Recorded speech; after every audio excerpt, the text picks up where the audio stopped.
नितिन गडकरी के मानहानि वाले केस में अरविंद केजरीवाल की जिद अब उल्टी पड़ चुकी है। अदालत में बेल बॉन्ड भरने से इनकार करने के बाद केजरीवाल की पार्टी ने आंदोलन की हुंकार भरी थी।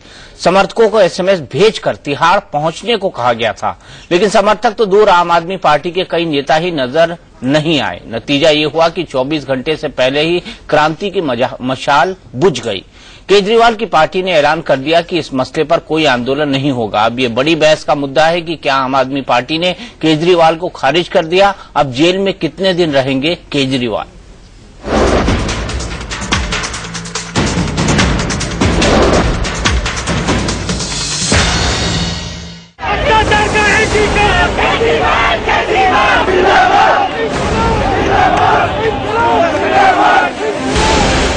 आम आदमी पार्टी के नेता अरविंद केजरीवाल की एक और क्रांति अधूरी रह गई।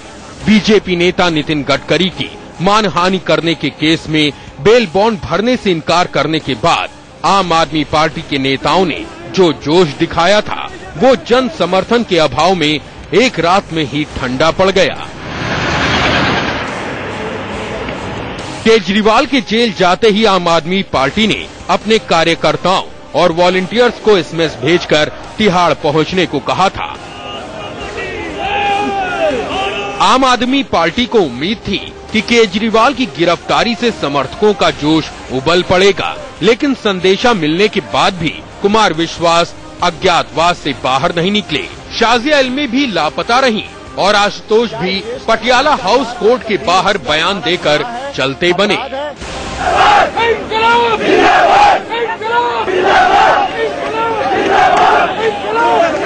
तिहाड़ के बाहर प्रदर्शन का मोर्चा संभालने के लिए केजरीवाल के खास सिपह सालारों में बस संजय सिंह, योगेंद्र यादव और जरनैल सिंह थे, जिन्हें पुलिस ने धारा 144 तोड़ने के केस में अंदर कर दिया।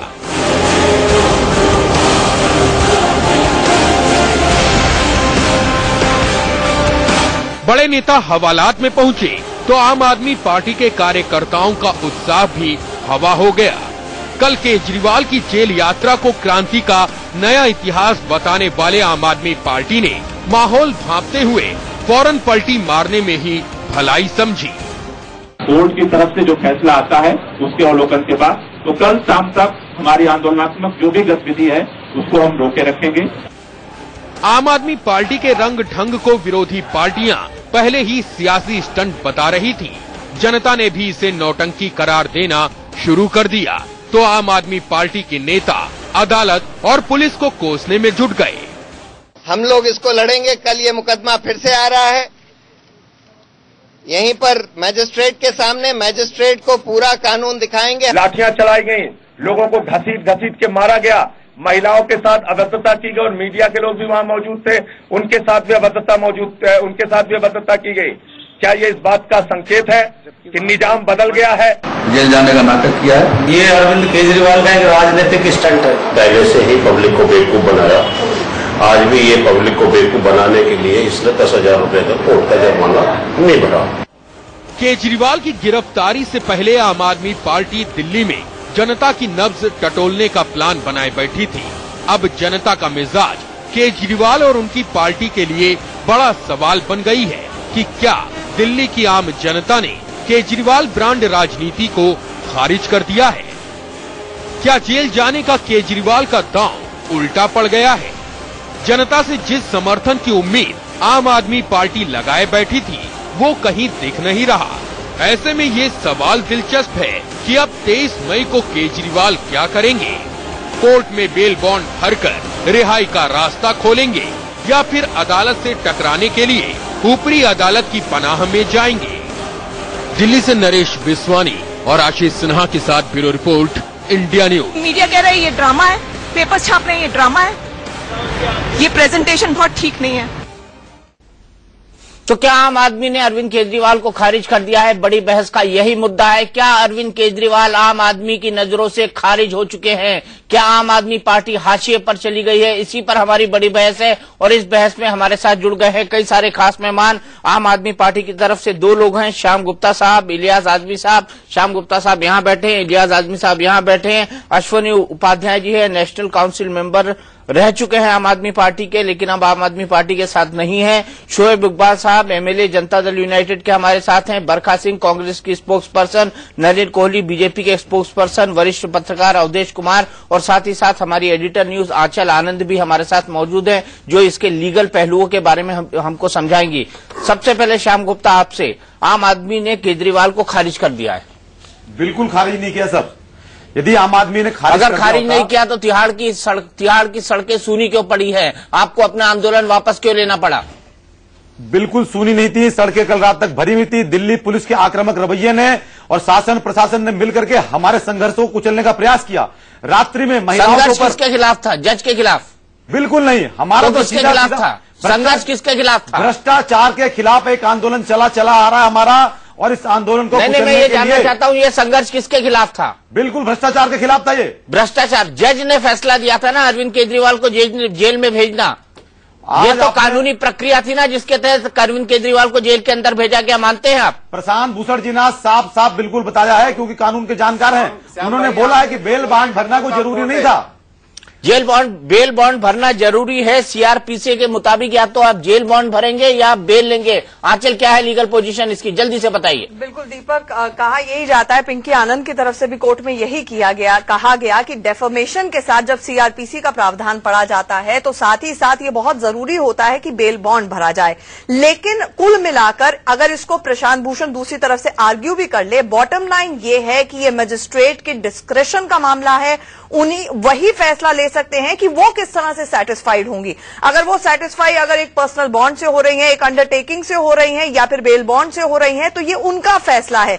लेकिन बाहर आकर जिस तरह से बाकायदा आम आदमी पार्टी के कार्यकर्ताओं ने ये तक कहा कि अच्छे दिन आने वाले हैं, देखिए मोदी जी आ गए हैं, अब यही होगा, तो अपने आप में ये स्ट्रेट अवमानना का केस है। अगर अरविंद केजरीवाल चाहते तो इस फैसले को वो चुनौती दे सकते हैं, एक कानूनी प्रक्रिया है। अगर मान लीजिए ये एक स्टैंडर्ड प्रोसीजर है, आपको कोई फैसला गलत लगता है, हाई कोर्ट, सुप्रीम कोर्ट, तमाम अदालतें हैं, एपिलेट जुरिस्डिक्शन है, वो जा सकते थे। लेकिन उसके बावजूद इस तरह की स्टेटमेंट देना, इसमें सिंपल सी बात है, कोर्ट की अवमानना है। इसमें थोड़ा जरूर श्याम गुप्ता जी, एक मिनट आप दीजिए। श्याम गुप्ता जी, आप कोर्ट की अवमानना कर रहे हैं, आप कोर्ट की अवमानना कर रहे हैं। बिल्कुल कोर्ट की अवमानना नहीं कर रहे हैं। अरविंद जी ने बोला है कि मुझे सीधा जेल भेज दिया जाए, और वो जेल चले गए। और तो कोर्ट की अवमानना नहीं है तो आप प्रदर्शन किसके खिलाफ कर रहे थे? प्रदर्शन आपका किसके खिलाफ था? मुझे एक लाइन में जवाब दीजिए, एक लाइन में जवाब। प्रदर्शन किसके खिलाफ था? बिल्कुल भ्रष्टाचार के खिलाफ प्रदर्शन था, और एक षड्यंत्र के खिलाफ हमारा प्रदर्शन था। ये किसका षड्यंत्र है? ये बिल्कुल हमारे भाजपा के जो साथी हैं, जिस प्रकार से गडकरी जी के ऊपर हम लोगों ने आरोप लगाया था, और गडकरी जी के बहुत से कंपनियों के जो मालिक थे, ड्राइवर थे, उनके नौकर थे, कई करोड़ रुपए का मालिक थे वो लोग, तो ये सब कहां से हो गया था? तो इसी प्रकार से भारतीय की राजनीति में आरोप प्रत्यारोप चलते रहते हैं। मैं आपको याद दिला देना चाहता हूं, चलते रहते हैं। आप किसी को कुछ भी कह के निकल जाइए, मतलब उनमें कोई दम नहीं है, उनमें कोई तथ्य नहीं है, उसके अंदर कोई सबूत नहीं है, कोई सबूत नहीं। दीपक जी सुन लीजिए एक सेकंड मेरी बात। भारतीय जनता पार्टी के शीर्षस्थ नेताओं ने प्रधानमंत्री कार्यालय पे बहुत गंभीर आरोप लगाए। बता दीजिए कितने भाजपा वाले जेल के अंदर गए, जेल के अंदर, माफ कीजिए। तो मुझे आप बताइए कि आप लोग भी ऐसे ही आरोप लगाएंगे जिसके अंदर कोई सब्सटेंस नहीं है? यानी हम माने कि अरविंद केजरीवाल ने आज तक जितने आरोप लगाए उनके पीछे कोई तथ्य नहीं है? पूरे तथ्य थे, और आपको 2012 तथ्य है तो उसको साबित करिए ना पटियाला हाउस कोर्ट में। तथ्य है तो उसको साबित करिए पटियाला हाउस कोर्ट में। दीपक जी सुनिए, तथ्य है तो साबित करिए उसको पटियाला हाउस कोर्ट में। 2012 में अरविंद जी ने प्रेस कॉन्फ्रेंस में सारे तथ्य दिखाए थे, दस्तावेज प्रस्तुत किए थे, और उसमें तो उसको पटियाला हाउस कोर्ट में साबित करिए। नलिन कोहली, आपको यहां जोड़ूंगा मैं। ये कह रहे हैं कि नितिन गडकरी के खिलाफ भ्रष्टाचार के आरोप है।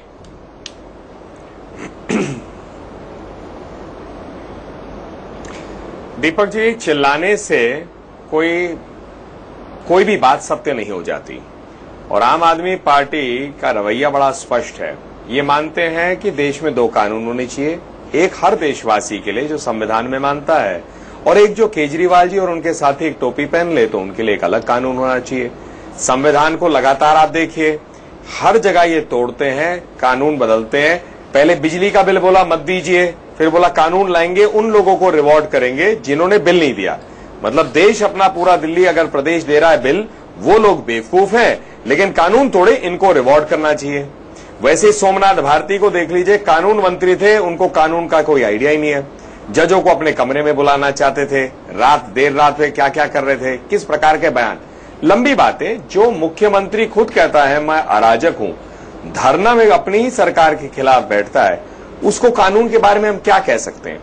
यहां कोर्ट में पहली बात है गए क्यों। मानहानि का केस इसलिए हुआ क्योंकि बिना तथ्यों के इन्होंने आरोप लगाए। मनीष तिवारी ने माफी मांग लिया, बात खत्म हो गई।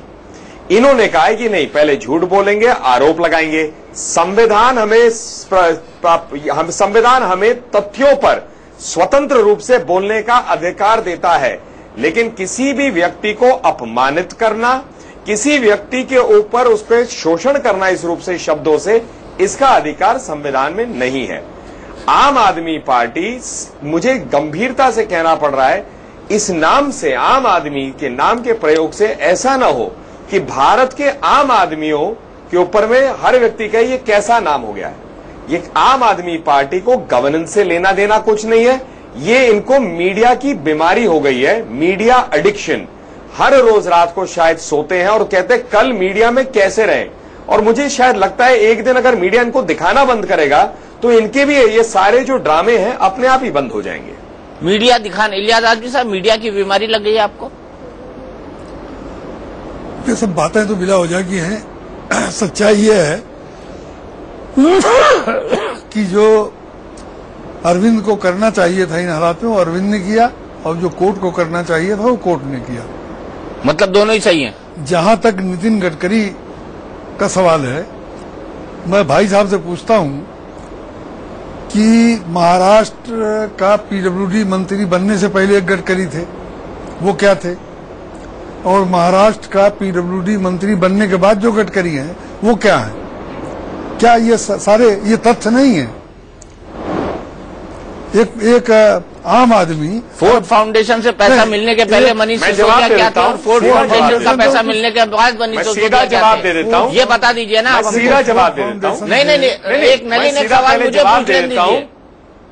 फोर्ड फाउंडेशन का पैसा मिलने से पहले मनीष सिसोदिया और अरविंद केजरीवाल क्या थे? 40-50 लाख रुपया मिलता है। मिला तो था ना 40-50 लाख रुपया में। 10,000 की नौकरी करने वाले इलियास साहब हमारा पुराना दोस्त है, आज उसके पिताजी मर गए हैं, इसलिए मैं बहुत नहीं बोलना चाहता हूँ।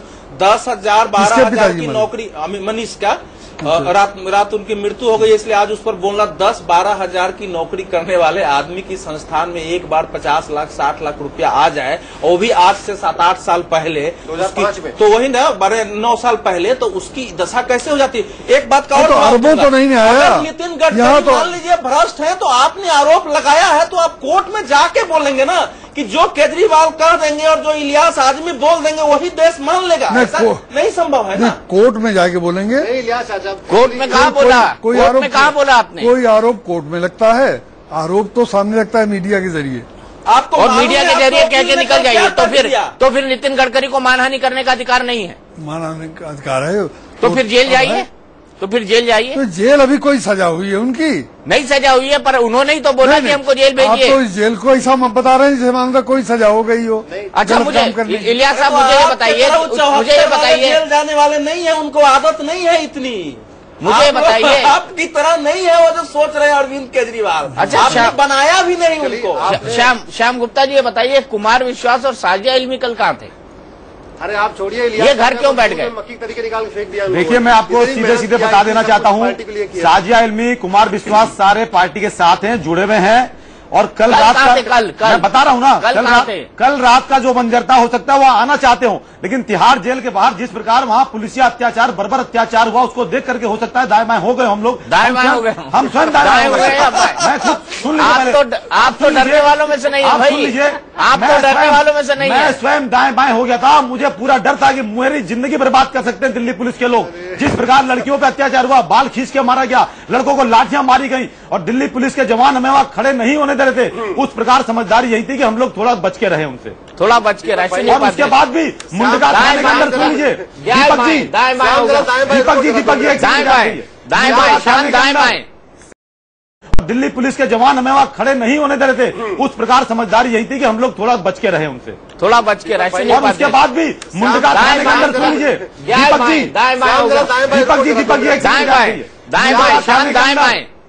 मुंडका थाने के अंदर, दीपक जी आप बड़े सम्मानित पत्रकार हैं, एक शब्द पे ध्यान दीजिए आप मेरे।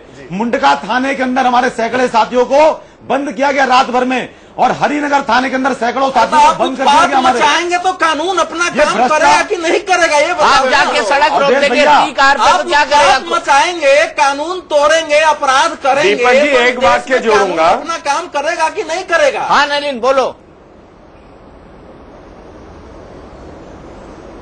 इतना ही कहूंगा कि पुलिस पर आरोप लगाने से पहले ये पूछ लीजिए कि क्या 144 तोड़ रहे थे, 6 किलोमीटर लंबा जाम हुआ, हर चीज ये गलत करे और इनको इच्छा है कि सब इनको फूलमाला दे। कोर्ट ने फैसला जो किया है क्या मजाक हो रहा है? इसके लिहाज से 144 नहीं, बड़ी आशा के साथ आए थे ये अन्ना जी के साथ जुड़ के। मैं अपनी बात कह दूं, क्यों चिल्ला रहे श्याम जी? आप लोग में सुनने की क्षमता इसीलिए तो नहीं है क्योंकि आप लोग मानते जो कहेंगे।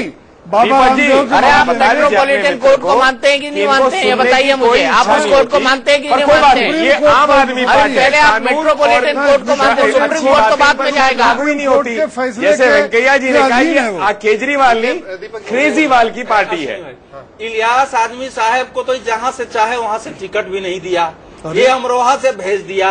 अभी तक क्यों उसका पक्ष ले रहे हैं, मुझे ये समझ में नहीं आ रहा है कि आप जो है आप दिल से क्यों नहीं बोल रहे हैं, दिल की बात बोलिए। बात सुन लीजिए, नहीं सच बात में दिल से तो पब्लिक ने अरविंद केजरीवाल को उखाड़ के फेंक दिया है, दिल से आपने भी उखाड़ के फेंक दिया है, लेकिन दिमाग से पता नहीं क्यों आप अरविंद केजरीवाल से जुड़े हुए हैं। इसका कारण बता दीजिए। एक बात मैं बता दूं, मैं अरविंद केजरीवाल, सुन लीजिए, नहीं मेरी मुझसे सवाल किया हमें बोला है, मैं अरविंद केजरीवाल, मैं भी आ रहा हूँ आपके पास, बरखा जी और शोएब जी। मैं अरविंद केजरीवाल के यहाँ नहीं गया था, मैं आम आदमी पार्टी बनाने में मैं शामिल था, अन्ना मूवमेंट में पहले दिन से शामिल था।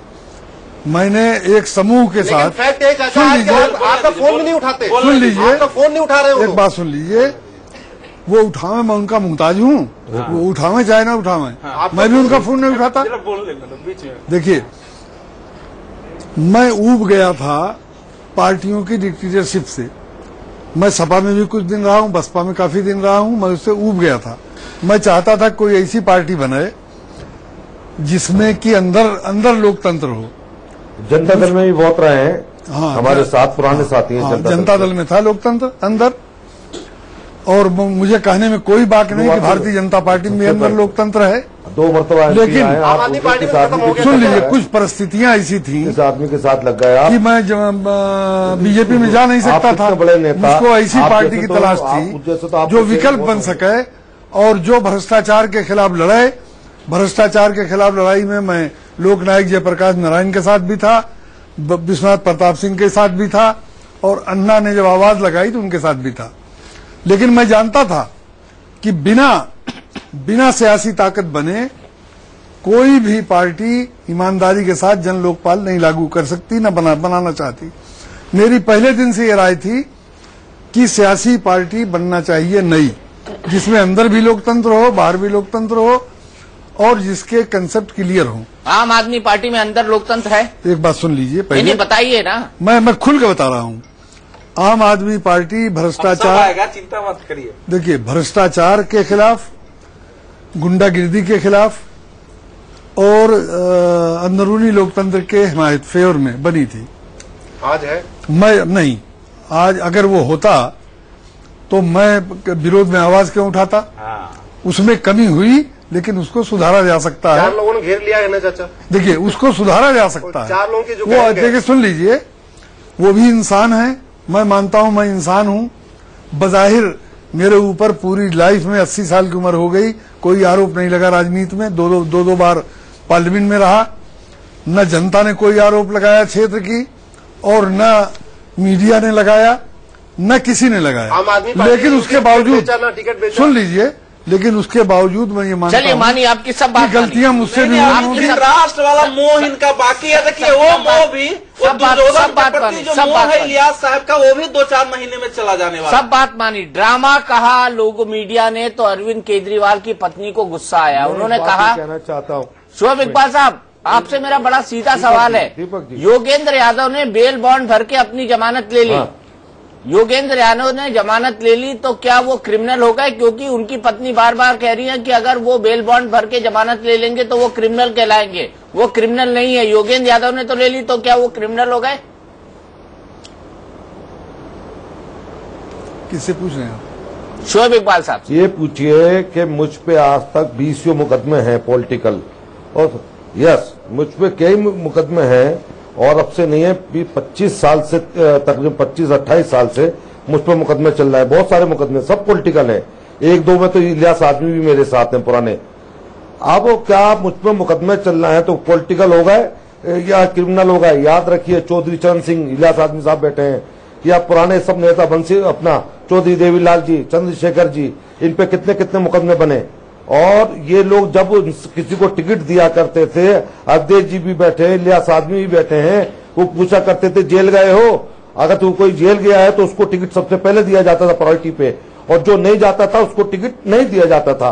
आज वो तो एक तरीके से हमारे पास वो डिग्रियां होती थी, लेकिन वो जन आंदोलनों की होती थी।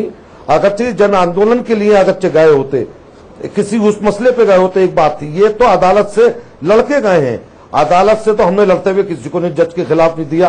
अब तक के तो शाह कमीशन बना था, उसके खिलाफ भी टिप्पणियां इंदिरा गांधी ने उस वक्त की थी, बाद में के साथ बना दिया गया ये, लेकिन वो कमीशन था। अदालत के खिलाफ कोई नहीं गया है आज तक, अदालत के खिलाफ कोई अदालत का जज तक नहीं गया है। ये जो जिस तरह से क्रिमिनल उसकी बात कर रहे हैं, वो क्रिमिनल है क्या? आम आदमी जो लोकल लोग जाते हैं बेचारे रोजमर्रा के अंदर, जो मामूली से डीपी एक्ट में चले जाते हैं, डीपी एक्ट तो कोई आईपीसी का एक्ट भी नहीं है, उसमें चले जाते हैं, उसमें जमानत करा लेते हैं लोग। आपको क्या दिक्कत है? आप जज से लड़के जा रहे हो, आप देश की जनता को क्या दे रहा हो? क्रिमिनल आपसे बेहतर है कि साहब वो अदालत की अपमानना या बेइज्जती तो नहीं करते? आप इस तरह की बात करते हो। और मुझे ताज्जुब हो रहा है इलियास आदमी साहब पर, हमारे दोस्त हैं, मुझसे पुराने हमारे बड़े बुजुर्ग भी हैं, एमपी मेंबर पार्लियामेंट रहे हैं। अभी इनको ये ईस्टर्न यूपी से मछली शहर से लड़े थे, पहले जीत कर आए, अब इनको दे दिया यहाँ से। वीपी सिंह से लेकर हर नेता इनकी इज्जत करता था, हम लोग 87 से साथ जुड़े हुए हैं, लेकिन ये इन तक को कोर कमेटी में नहीं रखा गया इलियास भाई को। नहीं, मैं हूँ कोर कमेटी। आप मुझे पूछिए, फैसले में कहीं इनको दिखाता हूँ कैमरे की, आप देखिए स्टेज पे तीसरी रब में लगाते हैं। मैं हूँ इलियास भाई से कोर कमेटी। इलियास भाई मुझे बताइए, आप तो मेरे बड़े भाई बाप की जगह भी हैं, दोस्त भी हैं, हम पुराने साथी हैं, लेकिन मुझे अफसोस होता है आज जिस तरह से आम आदमी पार्टी जिस तरह का मैसेज देने चाह रही है, वो लोग समझ रहे हैं हम नितिन गडकरी साहब का या किसी और का मसले पे हम बात नहीं करना चाहते। हम बात करना चाहते हैं सिर्फ इतना कि ये देश को, दिल्ली को क्या मैसेज देना चाहते हैं। और हकीकत बात है, एक तरह से अपने एक मैसेज में तो ये कामयाब हो गए। कल जब चुनाव की बात हुई, चुनाव में नहीं जाना चाहते थे, हमने कल दिया था सुबह ही, हमने एनआई को दिया था कि साहब हम चुनाव में जाएंगे, और इनका फट देने से इन्होंने दोपहर को ये मौका लगा, और इन्होंने मौका लगने के बाद तुरंत ही जो है अपना इस्तीफा जो है अपना जो अदालत के अंदर गए, अदालत में जाने के बाद और जज से लड़ पड़े और उससे बोलने लगे कि साहब हमको जमानत नहीं चाहिए, एप्लीकेशन के ऊपर चाहिए। कानून बड़ा है कि ये मिस्टर अरविंद केजरीवाल बड़े हैं? मेरी समझ में नहीं आता आज तक किसी ने करा हो ऐसा, किसी ने भी नहीं करा होगा। और किसी ने भी नहीं करा होगा। ठीक है, जमानतें नहीं मिलती, लोग तरसते हैं जमानत को, और जमानत भी छोड़ दीजिए, उन्होंने तो क्या था पर्सनल बॉन्ड के ऊपर अगर हम दे दें आपको तो क्या दिक्कत है? पर्सनल बॉन्ड भी नहीं दे रहे एप्लीकेशन पे। देखिए हिंदुस्तान चलता है, अंडरटेकिंग तो दे रहे थे आप। ये क्या मैसेज, क्या दिशा देना चाहते हैं? कल हो गया, कल ये 23 तारीख है, कल ये कुछ तरह की और उन्होंने गड़बड़ कर दी, तो ये सुन लीजिए हालात जो है ये दिल्ली के अंदर दूसरा माहौल पैदा करेंगे। अब इनके पास 10-20 लोगों से ज्यादा कुछ भी नहीं है, बमुश्किल इनके आधे विधायक भी नहीं आ रहे हैं, ये मैं आपको बता दूं, और आधे से ज्यादा विधायक टूट के जाने वाले हैं। लिख के ले लीजिए, तैयार बैठे में। ये मेरा अपना कहना है, साफ तौर पे आपका कहना है। लेकिन क्या कल केजरीवाल जमानत के लिए बॉन्ड भरेंगे? इस पर बड़ी बहस हमारी जारी है, एक ब्रेक के लिए रुकेंगे।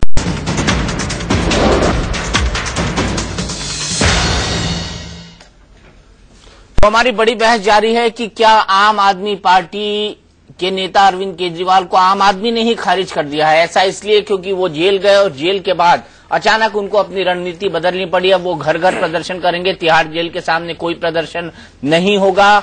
श्याम गुप्ता जी, कब तक जेल में रहेंगे केजरीवाल साहब? मैं दीपक जी पहली बात का आपके जवाब देना चाहूंगा। आप एक बात बहुत देर से कह रहे हैं कि आम आदमी ने हमें खारिज कर दिया है। यदि दिल्ली की आम जनता हमें खारिज कर देती तो आपको बता दूं, दिल्ली के अंदर हमने 5% वोट बढ़ा करके लिए इस बार।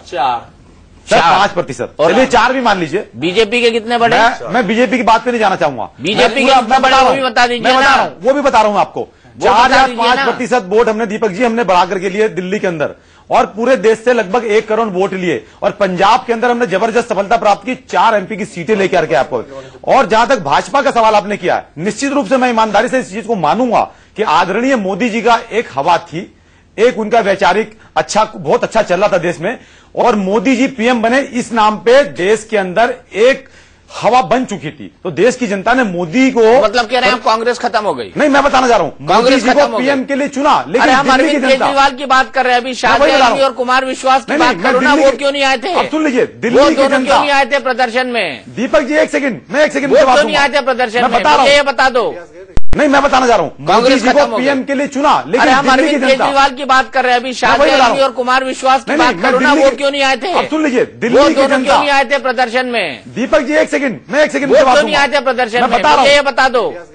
मैंने आपको पहले जवाब दे दिया। आप गए थे क्या प्रदर्शन में? श्याम गुप्ता जी आप गए थे? मैं वहां गया था। कहां तक गए थे? बिल्कुल तिहाड़ जेल के 1 नंबर गेट पे, 3 नंबर गेट पे। आप तो कह रहे थे मैं भी दाएं बाएं हो गया था। नहीं, हाँ होना पड़ा था ना, होना पड़ा, मैं भी दाएं बाएं हो गया था। इसलिए होना पड़ा कि दिल्ली पुलिस के सैकड़ों जवान ने मेरी गाड़ी को लाठियों से खदेड़ दिया आगे तक। लाठियों से गाड़ी खदेड़ी, आदमी खदेड़ा जाता है, गाड़ी नहीं खदेड़ी। अरे सर, गाड़ी भी खदेड़ी उन्होंने तो, उनका बस चले तो वो ट्रक भी खदेड़ते, बस खदेड़ते, हमारे घर को भी खदेड़ते। अच्छा, क्या केजरीवाल कल जमानत लेंगे? ये तो देखिए हमारे जो कानून के जानकार हैं हमारे, वो बताएंगे इस चीज को, मैं नहीं बता सकता इस बारे में। बरखा सिंह जी, इनके हिसाब से, आम आदमी पार्टी के हिसाब से कांग्रेस तो खत्म है, बीजेपी से इनका झगड़ा है।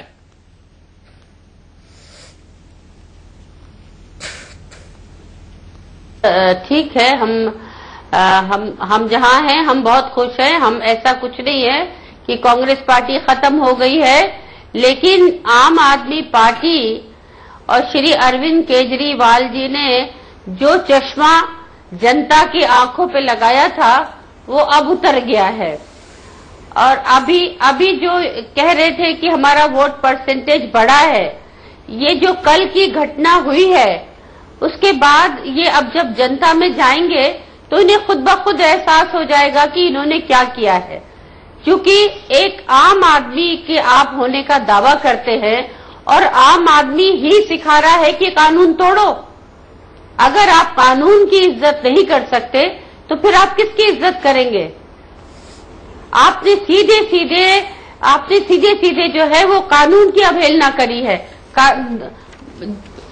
जबकि उनको पूरा टाइम दिया गया कि आप बाउंड भरिए, लेकिन उन्होंने साफ मना कर दिया कि नहीं, मैं तो जेल जाऊंगा। क्योंकि शायद उनका ये ड्रामा था कि एक बार जेल जाके दोबारा से वो जनता को जो है, जनता की भावनाओं से खिलवाड़ करेंगे, जनता उनके बहकावे में आ जाएगी, लेकिन ऐसा कुछ नहीं हुआ। और कल जिस तरह से वहां पे प्रशासन अपना काम करता है, जिस जगह पे ये लोग बैठे थे धरने पे, वो जगह बहुत ही सेंसिटिव है और वहां पे धरना, मेरे जितने भी यहाँ पे लोग बैठे पढ़े लिखे लोग हैं, ये किस तरह की बातें कर रहे हैं मेरी तो समझ ही में नहीं आता। बिल्कुल आम आदमी होने का दावा करते, सारे बड़े इंटेलेक्चुअल हैं ये लोग, इंटेलेक्चुअल होने के बाद आप इस तरह की बात कर रहे हैं, ये तो वाकई बिल्कुल समझ से परे हो चुकी है। आप क्या संदेश देना चाह रहे हैं जनता को? अच्छा, मैं एक सवाल पूछना चाहता हूँ श्याम गुप्ता जी। आपने कानून तोड़ा है। आप बरखा जी, मैं एक सवाल पूछना चाहता हूँ श्याम गुप्ता जी से। संविधान तोड़ा है। केजरीवाल ने कल कहा था कि मैंने बॉन्ड इसलिए नहीं भरा क्योंकि अगर मैं बॉन्ड भरूंगा तो मैं क्रिमिनल साबित हो जाऊंगा। आज वही बॉन्ड योगेंद्र यादव ने भर दिया, तो वो तो क्रिमिनल हो गए ना। योगेंद्र यादव का मामला अलग था, उनका अलग था। नहीं, बताइए मामले अलग हैं। कैसे अलग थे? योगेंद्र यादव कैसे अलग थे श्याम गुप्ता? योगेंद्र यादव पकड़े गए, धारा 144 का मामला था उनका। आप इसी को समझ लें थोड़ा सा, मैं कानून को जानकार नहीं बहुत ज्यादा, लेकिन सामान्य सी बात है, धारा 144 तोड़ना एक अलग विषय है। और अरविंद जी का धारा 144 तोड़ के उन्होंने कानून का अवहेलना की, आप मानते हैं? उल्लंघन किया? तो जब उन्होंने आज जमानत उल्लंघन किया, जब जमानत ले ली है, धारा 144 टूटा तभी जमानत ली उन्होंने, ये तो सबके साथ जग जाहिर बात है, इसमें कोई छुपाने वाली बात नहीं है। अरविंद जी का मामला इससे बहुत ही अलग था। अरविंद जी के मामले में यदि वो बॉन्ड नहीं भरते तो भी उनको छूट दी जा सकती थी। तो मतलब आप कह रहे हो ये एक चीज पे मैं आना चाहूंगी यहाँ पर, मुझे लगता है कि हमें नलिन सर से भी एक रिएक्शन इस पर लेना चाहिए। नलिन जी, आपसे सवाल स्ट्रेट ये पूछ रहे हैं हम कि आज संजय सिंह का ये बयान आया है कि लगता है निजाम बदल गया है। कल भी इशारों में उन्होंने कहा लगता है अच्छे दिन आ गए, मोदी जी की तरफ इशारा था। ये फैसला कोर्ट का है, ऐसे में अगर मोदी की तरफ इशारा या निजाम बदलने की तरफ इशारा होता है, आप क्या इस बाबत अदालत के अंदर अवमानना के लिए अर्जी दाखिल करेंगे, क्योंकि ये स्ट्रेट अवमानना है? 50 लाख लोगों को भी भेजा गया था सेम ही बात। देखिए, ये तो तय करेंगे हमारे जो लीगल काउंसिल्स हैं जो इस केस में। मूल विषय हमारा है कि मानहानि का केस है, गलत आरोप लगाए कि गडकरी जी ने कहा 2 दिन में या तो सबूत दीजिए या माफी मांगे, नहीं तो केस करेंगे। ना सबूत दिए ना माफी मांगे और इन्होंने अपने आरोप पे खड़े रहे, केस हो गया। गडकरी जी से आगे चल के पूरी न्यायपालिका पर सवाल उठा दिए उन्होंने। एक मिनट, हाँ मैं आ रहा हूं। इसको आपको मंशा से देखना पड़ेगा। इनको बहुत आशा के साथ यहां वोट मिले थे, ये गवर्न कर नहीं पाए, इनके पास एजेंडा नहीं है। अब ये क्या है, किसी ना किसी तरह को आप अपने आप को राजनीतिक रूप से प्रासंगिक करना चाहते हैं, क्योंकि ये बार बार यू टर्न लेते हैं। कभी कोर्ट में जाते हैं कि चुनाव होने चाहिए, कभी कहते हैं नहीं अब चुनाव रोक दीजिए, फिर कहते हैं चुनाव करना चाहिए। 5,000 10,000 रुपए भरना इनके पास संभव नहीं था, क्योंकि ये एक तरफ आप खुद देखिए, केजरीवाल जी शायद उनके कोई मित्र है, मैंने सुना, या खुद दे रहे हैं 85,000 रुपए महीना सरकारी बंगले में ज्यादा रहने के लिए, समय से ज्यादा रहने के लिए देने को तैयार है। लेकिन कोर्ट में 10,000 रुपए 5,000 देने को तैयार नहीं है, क्योंकि ये अपने आप को सिंपैथी फैक्टर और मीडिया में रखने के लिए किसी ना किसी तरह से प्रासंगिक कर रहे हैं। लेकिन जनता इन चीजों से अब उब रही है। जनता गवर्नेंस चाहती है, असली मुद्दों पे चाहती है, नाटक नहीं चाहती।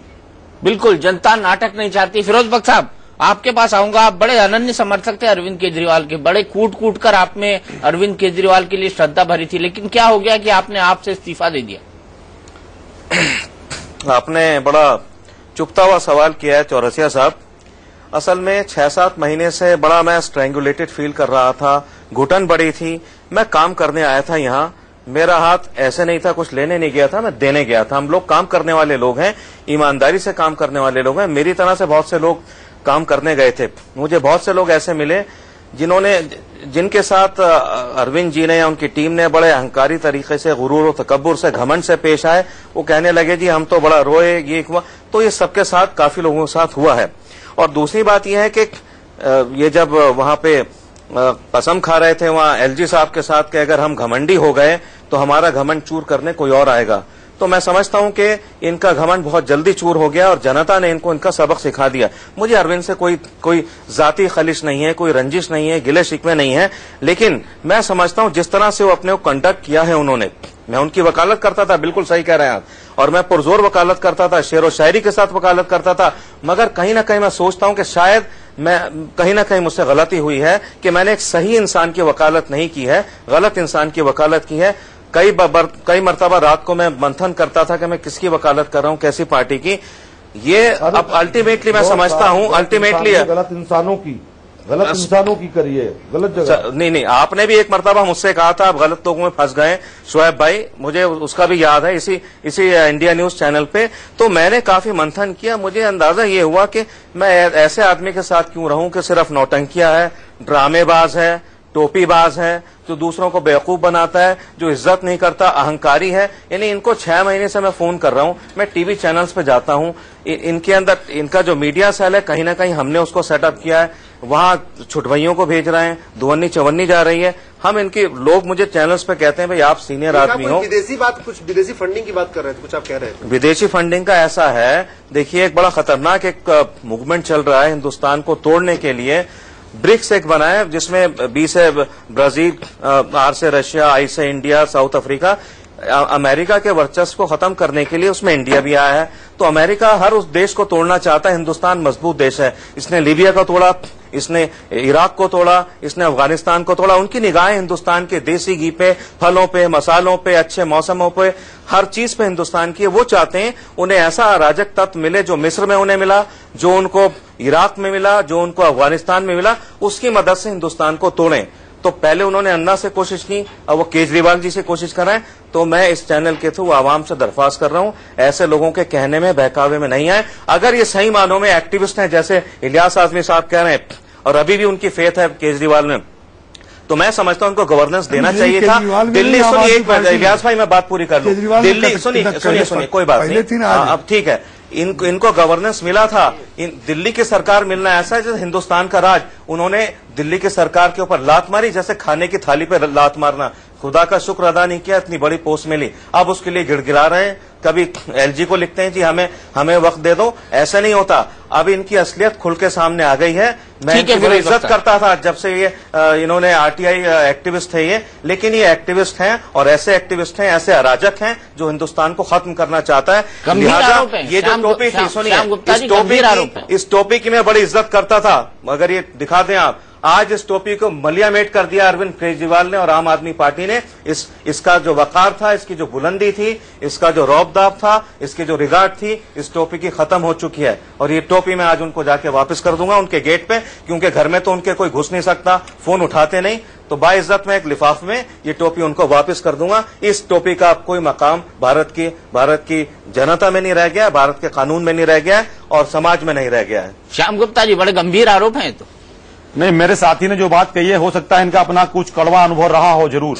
ऐसा नहीं कि मैं इनकी बात को नकार रहा हूं। आपका कड़वा अनुभव नहीं रहा? नहीं, मेरा तो बड़ा मीठा। आपके फोन उठाते हैं अरविंद केजरीवाल? मेरा फोन नहीं उठाते हैं, मैंने उनको आज तक कभी फोन नहीं किया है। कभी जरूरत पड़ती है तो हम उन्हें मैसेज भेज देते हैं और मैसेज के जवाब भी कभी कभी आ जाता है, ऐसी बात नहीं है। आप बहुत खुशकिस्मत है, आपको जवाब दे देते हैं मैसेज का जी। हमें तो इस लायक भी नहीं समझते कि हमें जवाब देते हैं मैसेज के जरिए। और मैं यहाँ पर बड़े हो गए, सुपर फास्ट हो गए, आसमान में 7वें आसमान पे उड़ने लगे हमारे अरविंद भाई। दीपक भाई, श्याम गुप्ता जी, हकीकत क्या है? अरविंद केजरीवाल किससे इंटरेक्ट करते हैं? मैं जितने लोगों से पूछता हूं उनसे तो वो करते नहीं है। तो रणनीति, राजनीति। दीपक साहब, मैं तो आपसे एक बात कहना चाहूंगा। शोएब भाई, मैं आ रहा हूं आपके पास। किससे करते हैं आखिरकार? श्याम गुप्ता से भी नहीं करते। देखिए सर, यदि अभी उनके आंदोलन फेल हो रहे हैं। एक मिनट फिरोज भाई जी। और पंजाब में जीतने का जो है आपका दूसरा ही कारण है। पंजाब भूल जाइए, आप दिल्ली की बात करिए। दीपक जी, जहां जहां हमें सफलता मिलती है वहां आप दूसरे कारण ढूंढ लेते हैं, और जहां हमें असफलता मिलती है वहां दूसरे कारण ढूंढ लेते हैं। ये संभव है कि वो चारों अलग दल बना ले? आपको शायद अरे आपके बिन्नी जी ने, सुनिए, बिन्नी जी ने, अब मैं खुलासा कर दूं आपके चैनल पे, अब मैं खुलासा कर दूं छोटा सा। आदरणीय बिन्नी जी ने, भैया आम आदमी है, अश्विनी उपाध्याय जी, आपको भी जानकारी है, बिन्नी जी ने एक बात, देखिए आप लोग कितनी बेकार की कभी कभी बातें कर ले आते हैं, मुझे कहना नहीं चाहिए, शब्द निकालना नहीं चाहिए। बिन्नी जी ने एक बात कही थी कि बनारस से जब अरविंद जी अपना पर्चा भरने जाएंगे तो जानबूझ के उसमें गलती कर देंगे ताकि उनका पर्चा एक्सेप्ट ना हो और चुनाव न लड़ पाए। आज वो बात कितनी यहां गलत साबित हुई है। अरविंद जी ने सही पर्चा भरा, चुनाव भी लड़े, भले हार गए। तो इस प्रकार की बातें जो आप लोग, कई लोग कर जाते हैं, वो उचित नहीं है। अरे तो दिल्ली में क्या किया उन्होंने? वो तो प्रधानमंत्री बनने क्यों चले गए? पहले दिल्ली के चीफ मिनिस्टर बन के लोगों को अच्छा गवर्नेंस तो देते। श्याम भाई, देखिए अरविंद जी ने अपनी गलती मानी है, उन्होंने खुद कहा कि मुझसे बहुत बड़ी भूल हुई है। वो तो लीक होने के बाद छोड़ा, वो तो गवर्नर के यहाँ से लेटर जो दिए थे वो लीक हो गई कि अभी हम सरकार बनाने के उस पर तलाश कर रहे हैं, उसके बाद माफी मांगी। शोएब भाई पहले मांग ली थी, पहले मांग ली थी, नहीं, लेटर लीक होने के बाद आदमी शोएब भाई मांग ली थी। अरे मेरी बात सुनिए शोएब भाई, बोलिए। अरे सुनिए, दिल्ली के लेफ्टिनेंट गवर्नर के पास जाते हैं, देखिए दिल्ली के, और वहां जाकर कहते हैं कि साहब हमको एक मौका दीजिए। भाई मान ना मान, मैं तेरा मेहमान। अब मुझे ये बताइए कि आप कांग्रेस आपको समर्थन दे नहीं रही, मैं समर्थन दे नहीं रहा, मेरा समर्थन के हमारे सरकार कैसे बन जाएगी? अब भाई 35 चाहिए, 35वां तो मैं एमएलए में हूं, लेकिन आप तो सरकार बना नहीं सकते। आप जबरदस्ती में आ जाके कहना, इसका मतलब है फिर आप भारतीय जनता पार्टी से सपोर्ट ले रहे थे। मुझे पूरा क्लियर नजर आता है कि आप भारतीय जनता पार्टी से आपका समर्थन था। अब मैं एक बात, समर्थन मिल रहा होगा। मैं एक बात कहूंगी, फिरोज साहब ने इतनी बड़ी बात कही है कि कुछ विदेशी ताकतें देश को तोड़ने का काम कर रही हैं। देखिए फिरोज वक्त साहब के कॉलम पूरे हिंदुस्तान के बड़े बड़े इंग्लिश अखबारों में लिखे जाते हैं।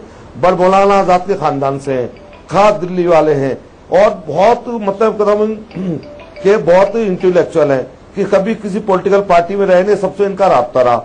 इन्होंने जो इतनी बड़ी बात कही है, मुझे खतरा सिर्फ आज कहीं से नहीं है, इसराइल से है। और आपको याद होगा कि अरविंद केजरीवाल ने एक बार आंदोलन में कहा था कि मिस्र का मैं तहरीर स्क्वायर बना दूंगा इसको। तहरीर स्क्वायर मतलब अपना विजय चौक को। आप उसका मतलब है उसी लाइन पे चल रहे हो जो वहां बोले थे, और वो रिकॉर्ड के अंदर है। मैंने सुना था, टेलीविजन के अंदर मैंने सुना था, उन्होंने कहा था मैं इस जगह को तहरीर स्क्वायर बना दूंगा। मतलब वही हुआ कि मिस्र के अंदर गड़बड़ी, और जिस तरह से यहाँ पर हमारे यहाँ हो रही है आसपास सबको अपना भाई हिंदुस्तान में कभी तहरीर स्क्वायर नहीं बन सकता। इसको 100 या हजारों दुश्मन भी मानना। हाँ, हमारा दुनिया की कोई ताकत इस मुल्क को कम से कम, इस पर तो यानी कि खुदा की इतनी मेहरबानी है कि इस मुल्क को कोई तोड़ नहीं सकता, और जितना इसको खत्म करना चाहेगा उतना ही मालो अजवाब इसमें से पैदा होते रहेंगे। ये तो कुदरत ने इसको दे दिया है, और ये बड़ी कोई छोटी मोटी चीज नहीं है। देखिए, चीन से खतरा हमको दूसरे टाइप का है, और यूरोप और अमेरिका के कुछ लोगों से, और खासतौर से यहूदी जो इसराइली लोग हैं, उन लोगों से दूसरे तरह का खतरा है। हमको बकायदा तरीके से हमने भी पॉलिटिक्स की है, इलियास आजमी ने भी की है। आपको पता है इनके नेता वीपी सिंह जी, एक जब होता था अपना कुछ वो दिन ऐसे भी थे कि जब हमको प्रेस वार्ता करनी होती थी तो एक दो पत्रकार भी आते थे बमुश्किल, और वो आने के बाद जनाब अली वो अखबार में, टीवी के अंदर वो खबर भी नहीं आती थी। लेकिन इनको इतना जबरदस्त मिला, और उन्होंने सोशल मीडिया तमाम चीजें इन लोगों के पास इतना आ गया, तो बेखुदी बेसबब नहीं गालिब, कुछ तो है जिसकी पर्दादारी है। ये मैं इतना कहना चाहूंगा, क्योंकि अखबार में, टीवी के अंदर वो खबर भी नहीं आती थी। लेकिन इनको इतना जबरदस्त मिला, और उन्होंने सोशल मीडिया तमाम चीजें इन लोगों के पास इतना आ गया, तो बेखुदी बेसबब नहीं गालिब, कुछ तो है जिसकी पर्दादारी है। ये मैं इतना कहना चाहूंगा, क्योंकि आज की स्थिति के अंदर मुझे हो सकता है कि बाप रे बाप साधु के रूप में कोई शैतान ना मिल जाए। साधु के रूप में शैतान बताइए, मोदी को साधु के रूप में शैतान मिल रहा है इलियास आजमी साहब? नहीं, शोएब इकबाल साहब, मैं आपसे एक बात कहूंगा। आप बता रहे हैं कि इसराइल से खतरा है, और इसराइल की भक्त तो कांग्रेस भी है और बीजेपी भी है। इलियास भाई, इसराइल के दोनों भक्त हैं। खतरा हमारे पड़ोसी, हम डिस्कशन को बड़ा इंटरनेशनल ले जा रहे हैं। ये मामला सिर्फ तिहाड़ जेल और अरविंद केजरीवाल तक सीमित है, जिससे मेरी सहमति नहीं है कि अमेरिका इस समय हमारे देश को ये देखिए बहुत बड़ा मामला है। आज नहीं तो कल खुलेगा, आज नहीं तो कल खुलेगा, ये लिख के ले लीजिए। ये आज नहीं तो कल खुल के रहेगा। चलिए, आज नहीं तो कल रिकॉर्ड कर लीजिए, आज का तारीख और दिन रिकॉर्ड कर लीजिए। आज ये मामला बड़ा डेंजर मामला है। तो और मैं आपको बता दूं, इसके अंदर जो मुश्किलें देश के सामने ये खड़ा करने जा रहे हैं, जिस तरह का एक माहौल पैदा कर रहा है, दिल्ली पे वापस आ जाए। तहरीर स्क्वायर की इन्होंने बात करी थी, क्या वो बात सच नहीं है? तहरीर स्क्वायर की बात मैंने की थी, अरविंद ने नहीं की दिल्ली में आ गया। मैंने कहा कि तहरीर स्क्वायर का मंजर नजर आ रहा है। नहीं, दो तीन चीजों को आजादी थोड़ी आवाज तहरीर स्क्वायर वो जानता भी नहीं बड़ा होगा, सवाल हम वापस जिसने भी दिल्ली पे आ करी, जाते हैं। लेकिन तहरीर स्क्वायर वो जानता भी नहीं होगा। केजरीवाल के सामने क्या विकल्प है? अब अरविंद केजरीवाल के सामने क्या विकल्प लगातार है? आम आदमी पार्टी की तरफ से ये दलील दी जा रही है कि उन्होंने बेल बॉन्ड इसलिए फर्निश नहीं किया कि वो क्रिमिनल है। देखिए, क्रिमिनल शख्स तब कहलाता है, अपराधी तब होता है जब उसको अदालत दोषी करार दे देती है। नंबर एक, ये जो प्रोसीजर अपनाया है वो, चाहे वो पर्सनल बॉन्ड हो, चाहे वो बेल बॉन्ड हो, चाहे वो श्योरिटी हो या अंडरटेकिंग हो, जैसे कि इनका कहना है, ये पूरी तरह से जज साहिबा की सेटिस्फैक्शन पे है। लगातार उनको समन्स इशू किए जा रहे थे, तारीख पे तारीख पड़ रही थी, वो नहीं आ रहे थे। उन्होंने अदालत के अंदर बाकायदा इसको एक ईगो बैटल बना दिया, जिसके बाद जज ने ये अपने ऑर्डर में रिकॉर्ड किया कि ये स्टबर्ननेस है, वो जिद्दी है, उनकी फाइनेंशियल कंडीशन ठीक है।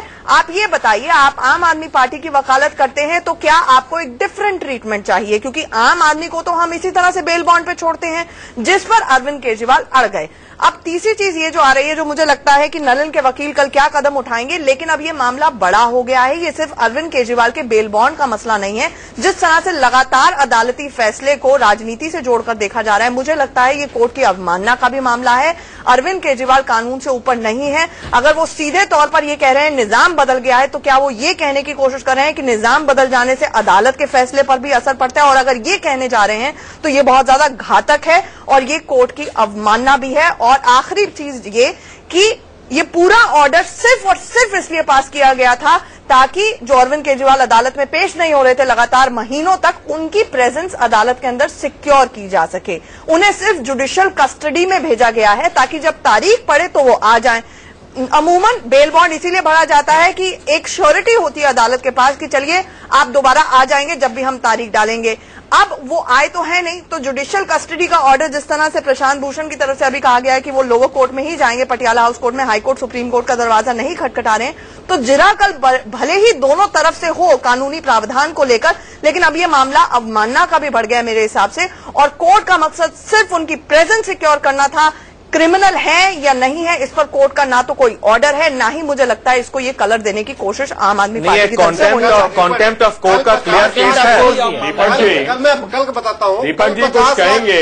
नलिन मेरे पास बिल्कुल खत्म है। नलिन मेरे पास पॉइंट सही है, और ऐसा भी हो सकता है एक लाइन की कोर्ट अपने आप ले। दूसरी बात ये कि जो अच्छे दिन आने वाले कमेंट कल इन्होंने कहा, अगर कोर्ट अराजक लोगों को जेल भेज दे तो वैसे भी अच्छे दिन आ ही रहे हैं ना। समाज में कानून की प्रक्रिया तो रहनी चाहिए। कल जो 50 लाख एसएमएस भेजा गया, उस एसएमएस में साफ साफ लिखा हुआ है कि चूंकि गडकरी का खुलासा किया और मोदी की सरकार बनी इसलिए जेल भेज दिया। तो कहीं न कहीं अपने आप में जो 50 लाख एसएमएस भेजा गया पूरे दिल्ली एनसीआर में, वो अपने आप में कंटेम्प्ट ऑफ कोर्ट है। उसमें आपने शोहरत हासिल करने का तरीका है और कुछ नहीं है। कैमरे का ध्यान हट गया था, थोड़े दिन से गालियां दे रहे थे। बताइए Shyam Gupta ji, contempt of court है? 50 लाख एसएमएस बताइए Shyam Gupta ji, contempt of court है? बिल्कुल, हम लोग कोर्ट का सम्मान करते हैं और हमेशा करते रहेंगे। हमारा सीधा झगड़ा है भ्रष्टाचार से। जो लोग भ्रष्टाचार कर रहे हैं वो लोग एयर कंडीशन कमरों में बैठ करके मजे ले रहे हैं, और जो लोग भ्रष्टाचार के खिलाफ लड़ रहे हैं वो तिहाड़ जेल में सड़ रहे हैं। निर्मल बाबा के समझाओ ना, निर्मल बाबा को कोर्ट की अवमानना क्यों? निर्मल बाबा हमारी देन नहीं है जी। निर्मल बाबा जो टीवी में आते हैं वो गोलगप्पे खाते हैं, वो आप लोग जाने, हमें मतलब नहीं। केजरीवाल जी ने नलिन जी एक बात का जवाब दे दीजिए आप। भैया मेरे पास वक्त इतना है, मुझे शो क्लोज करना है। आप तमाम लोग जुड़े, हमसे बड़ी बहस की, इसका बहुत बहुत शुक्रिया। सवाल यहाँ पर ये खड़ा होता है कि एक बॉन्ड अरविंद केजरीवाल नहीं भरते हैं, जेल जाते हैं, कहते हैं अगर मैं बॉन्ड भरूंगा तो मैं क्रिमिनल कहलाऊंगा। वही बॉन्ड योगेंद्र यादव भरते हैं, छूट जाते हैं, क्या वो क्रिमिनल नहीं है? ये सवाल भी जनता की जेहन में जरूर रहेगा। बड़ी बहस में आज इतना ही। इंडिया न्यूज पर खबरों का सिलसिला लगातार जारी है।